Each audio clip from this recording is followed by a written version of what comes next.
nagkaproblema ang ating isang unit at tinitingnan natin kung ano yung problema, na hindi daw accurate yung hulog ng coins ni client sa kanyang time. Ayan, titignan natin kung ano ang sira, ito trouble na natin. Ayan, at tinitignan ko na kung ano ang may sira at papalit ako dyan ng power supply, coin slot, back converter, tsaka yung power cord ng ating Orange Pi 1 board. Ayan, testing na natin pagkatapos kung trinobol at reniwiring ko na nga pala para maaliwalas tignan at para medyo goods naman. At nakita ninyo na malinis na kaysa before na kanyang itsura sa loob. At ang ating cooling fan pala, nagpalit din tayo. At ayan, bubukas yung cooling fan kapag tapos na yung boot ng system. Ayan, at yung ating coin slot is natutulog po kapag hindi naghulog yung client, para hindi napapagod ang ating coin slot, at naka power cut po yung ating coin slot. Ayan, tapos na. Titignan natin kung okay na ba. Ayan, yung ating coin slot is natutulog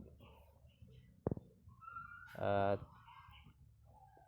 ang ating cooling fan is mamamatayan kapag uhulog yung client sa ating vending machine. Ayan, testing na natin, titignan natin kung medyo may delay ba or okay na yung ating vending machine. Ayan, insert coin, yun, namatay ang ating cooling fan at nabuhay yung ating coin slot, pati yung running LED light ng ating coin slot is nabubuhay kapag hulog ang ating client.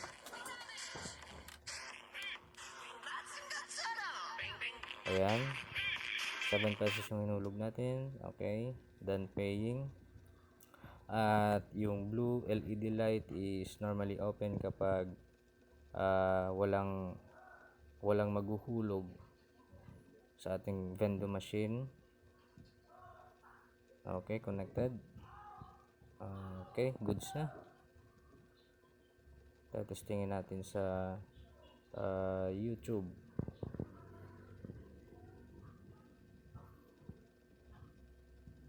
Okay, normally goods naman. Actually medyo mas umokay siya kasi ilan yung pinalit natin na pyesa, kasi almost ano na yan mga 2 years na yung ating vending machine, mga pyesa sa loob, at ngayon lang nagka-problema. Ayun, okay na, medyo okay na pala. Ayan,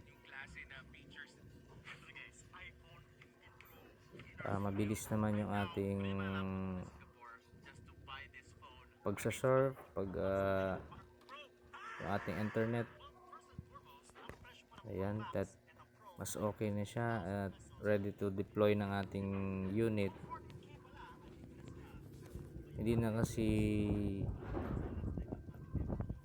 accurate yung time nung before niya, kaya trinobol na natin kasi lugi tayo sa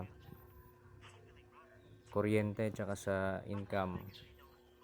Grounded din pala to, kaya much better na pinalitan ko na ng power supply. Ayan yung itsura ng loob ng ating vending machine at ready to deploy.